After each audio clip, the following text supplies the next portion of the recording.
Assalamualaikum warahmatullahi wabarakatuh. Innal hamdalillah nahmaduhu wa nasta'inuhu wa nastaghfiruh wa na'udzu billahi min syururi anfusina wa min sayyiati a'malina may yahdihillahu fala mudhillalah may yudlil fala hadiyalah. Asyhadu an la ilaha illallah wahdahu la syarikalah wa asyhadu anna Muhammadan abduhu wa rasuluh.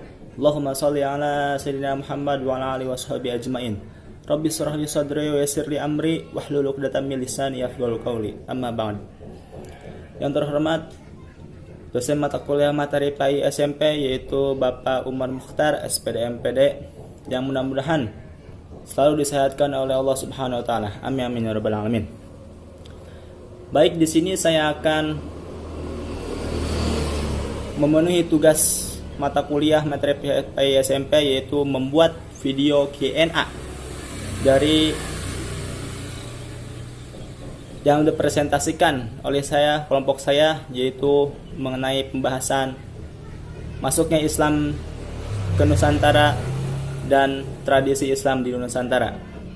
Baik, untuk Q&A pertama dari materi pembahasan masuknya Islam ke Indonesia dan tradisi Islam di Indonesia yaitu pertanyaan pertama, apakah saat ini masih relevan jika menggunakan metode menyelipkan ajaran Islam ke dalam budaya yang ada di Nusantara?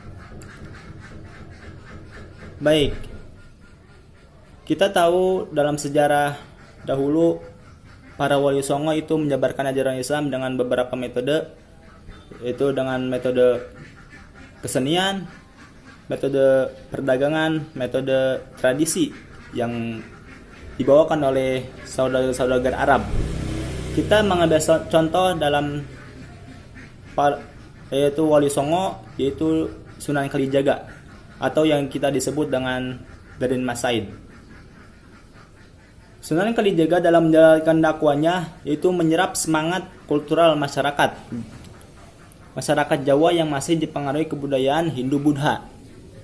Untuk mengajak masyarakat masuk Islam, Sunan Kalijaga memilih jalur kebudayaan dan kesenian itu sebagai media dan sarana dakwah sehingga cepat menyerap dan diterima secara hangat oleh masyarakat pada zamannya. Kemudian Sunan Kalijaga menjadi teladan terbaik dalam penyelesaian Islam dengan budaya lokal, berdasarkan prinsip mempertahankan yang lama dan baik serta mengambil yang baru dengan lebih baik, sehingga ajaran Islam masuk ke dalam struktur berpikir masyarakat secara halus dan secara perlahan menghilangkan tradisi masyarakat yang bertentangan dengan syariat Islam. Kemudian ketika Sunan Kalijaga berdakwah, beliau melalui seni wayang. Nah, dalam menyebarkan yaitu dengan melalui seni wayang ini, beliau mentransformasikan ayat-ayat Allah menggunakan seni, budaya dan tradisi. Karena hal itu sebagai sarana untuk menyebarkan, mengajarkan dan menyampaikan pesan-pesan agama supaya lebih indah, lebih mudah diterima dan lebih menyenangkan ketika didengarkan oleh masyarakat yang banyak atau didengarkan oleh banyak orang. Intinya, dengan melakukan metode apa saja yang menyelipkan ajaran Islam harus dengan jalan syariat, Islam yang benar, dan harus juga dapat diterima banyak oleh masyarakat di sekitar. Kemudian pertanyaan kedua yaitu faktor apa saja yang menyebabkan Islam dapat diterima oleh masyarakat di Indonesia. Baik, faktor yang pertama yaitu penyebaran agama Islam disebarkan dengan cara jalan damai. Kita tahu pada zaman penjajahan, pada zaman kemerdekaan, Indonesia dijajah oleh orang kafir. Indonesia dijajah oleh orang Belanda, Portugis, Jepang, dan lain-lainnya.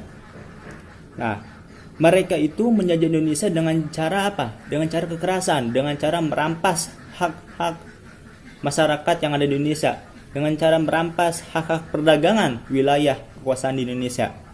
Maka dari itu, Islam masuk ke Nusantara itu dengan cara jalan damai. Kemudian yang kedua, faktor yang kedua yaitu di dalam agama Islam tidak ada sistem kasta.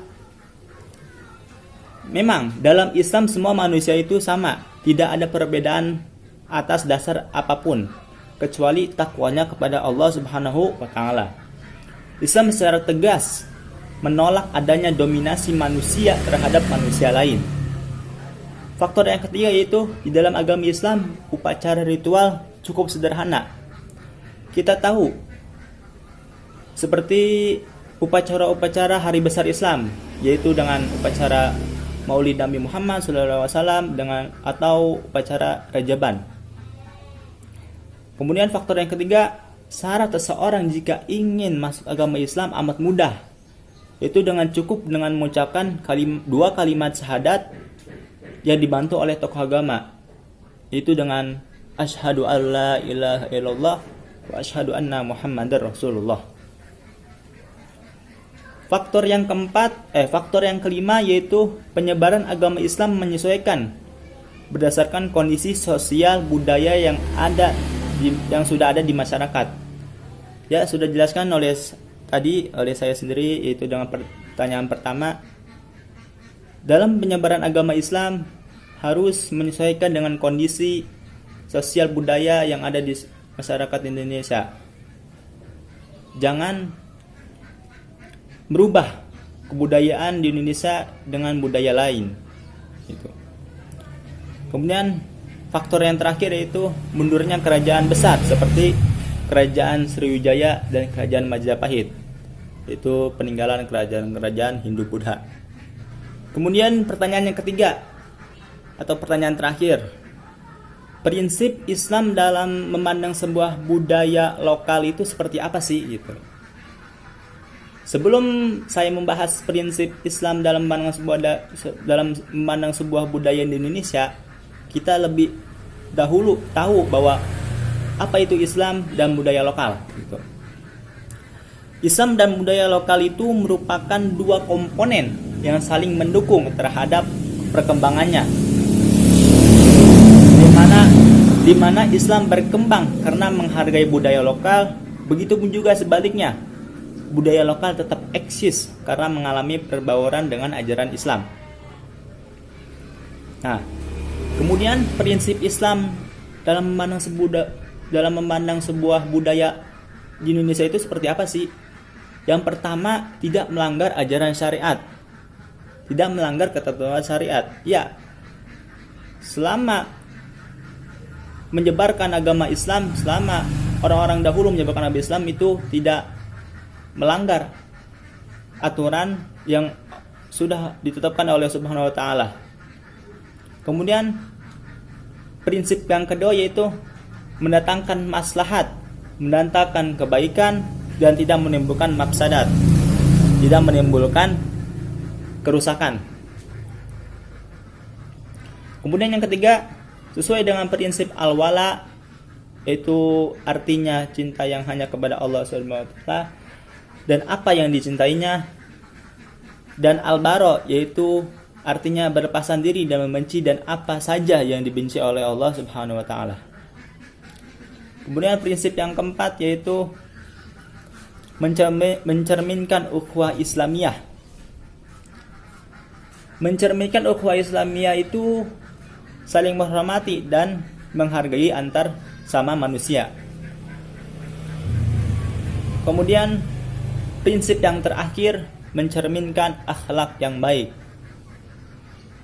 Percuma orang yang berilmu, orang yang punya jabatan, orang yang mempunyai ilmu yang lebih tinggi, walau dia tidak mempunyai akhlak yang baik, tidak mempunyai akhlaknya rusak, itu sama saja dengan orang yang tidak mempunyai akhlak. Jadi intinya akhlak itu lebih atas daripada ilmu. Itulah yang dapat saya sampaikan dari video ini, video UAS materi PSMP. Kurang lebihnya mohon maaf. Wallahu muwaffiq ala aqwamit thoriq. Assalamualaikum warahmatullahi wabarakatuh.